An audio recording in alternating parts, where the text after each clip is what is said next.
I'm here with my trusted home inspector, Marcus Martin, owner of MA Home Inspections. Today, Marcus and I are going to have a discussion about the top 10 home inspection issues that he's seeing out in the market here in Central Ohio. Whether you're a prospective seller or a buyer, knowing that these issues are pretty common during home inspections here might help to ease your concerns and just get your mind right as you go into that inspection process. And if you're What I mean is, if this is your house wall, then we want to see the landscaping, which is either the dirt or the walkway or the mulch, sloping down and away from the home. So what that does is that carries water and snow away from the home instead of allowing it to pool in the basement, which takes me to my next issue, which would be wet basements. A lot of times people see water in the basement and think there's some kind of huge issue, and 9 times out of 10, if you trace it back, you can find one of two things is wrong. Either your grading is bad or your drainage is bad. Gotcha. Grading and drainage. So it's either one or both of those issues, which would be number 3, which would be my drainage issues. So downspouts. Do they discharge next to the house? Do they go underground? Are my connection points still together? Because a lot of times those connections will just drop and that downspout will slide just to the left or to the right, and it allows that water to pool right down at the foundation. So it sounds like we kind of have a theme here. Yes. Water near your foundation. Yes. Causing a lot of problems. A lot of problems. Okay. And that is something that a lot of times as a homeowner, you just don't pay attention to, because it's not often you're sitting in your house and you're just like, oh, I wonder, when it's raining, I wonder what my downspouts are doing right now. Sticking with the water, okay. Our next issue will be a lot of wood rot. So that's your front door, the back door's a big one. Trim around the windows, that sort of thing. So a lot of times when we're looking at termite intrusion or carpenter ants, those are a lot of the points they like to get into. Soft wood, right? Exactly. Soft, rotting wood, right? And so that would definitely be something, whether I'm buying or selling, I'm walking around the house taking a look at the wood trim around my doors and around my windows. Gotcha. Then we move on to issues like plumbing. Well, there's polybutylene pipes. It's a great type of material that's notorious for leaking from the inside out. We've got leaks in the lines. We've got leaks under traps. A lot of times our water pressure won't be high enough. There's something called a shower diverter, and so where you go to take the tub into the shower, yep, the valve just doesn't open up all the way, yep, and it allows that tub to run while the shower runs. It's not a huge issue. It's just a little irritating. Just common. Something you see a lot. All gotcha. the time. What about wiring? You see any wiring issues? I almost never leave a house and the wiring is completely good to go. You mean there's no such thing as a perfect home? In your dreams. Even then, I might come through and find bad grading. Even then. Gotcha. So what's going on with the wiring that we need to be focused on? Older knob and tube. Knob and tube it is a fire hazard. I understand that there are a lot of older tradesmen that will tell you there's no problem. With us having newer systems and bigger systems and more power being drawn, that is where we run into issues with those. So I definitely would like to see that replaced. Then we have the smaller issues electrically, like open junction boxes. Cover plates missing. We have wire nuts that aren't on wire, so they're just exposed wires that the fix is 10 minutes, maybe $20, but those things start to add up. And so as a buyer, if I run through 10 to 15 of these electrical issues, you start to get a little nervous. But we see this all the time.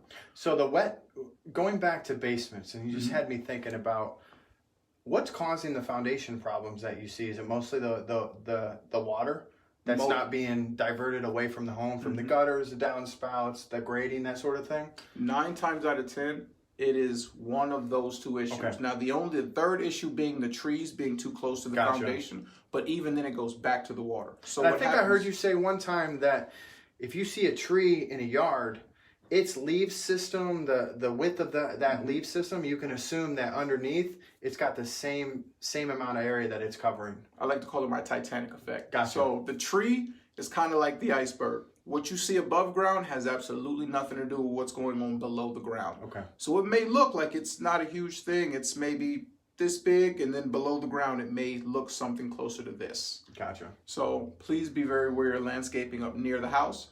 But when the water gets down, what it does when the seasons change is it puts extra pressure on the walls. And that's why you go into some of these houses and things look immaculate until you get to the basement. Gotcha.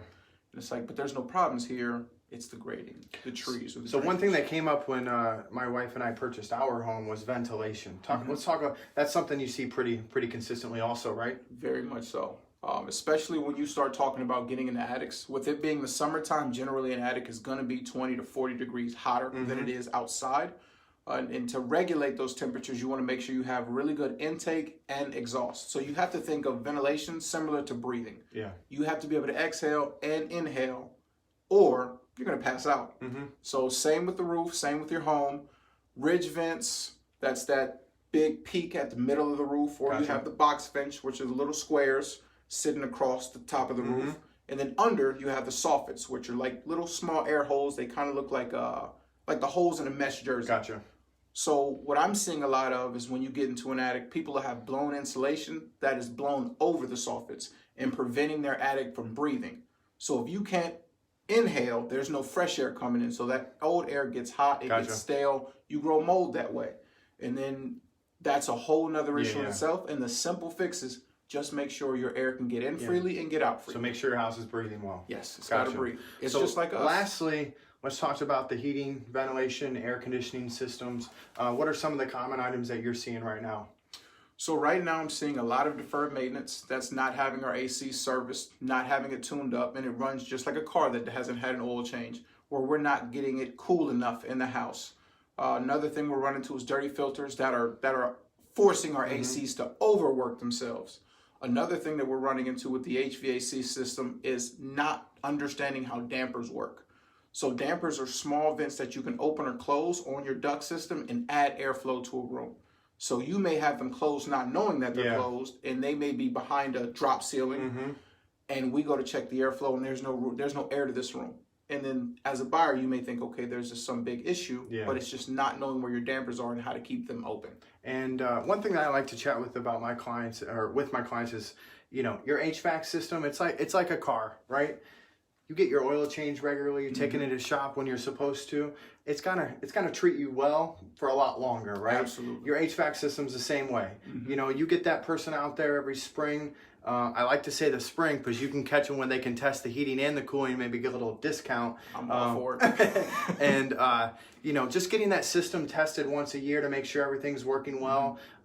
If it's been a few years and you haven't had that HVAC system tested, get that done now, so that you can stave off some issues when you go to sell, or you're sitting unwrapping Christmas presents and all of a sudden the heat goes out. That's probably a bad time, but take care of it now. Present. Horrible present. But Marcus, thanks so much for joining us today, man. Marcus, like I said, is my trusted home inspector.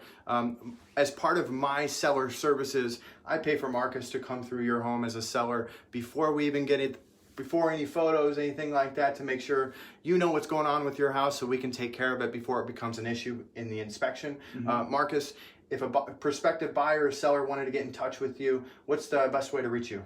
Best way is by phone. You can call or text 7 days a week. That number is 614-657-9807. Again, that's 614-657-9807.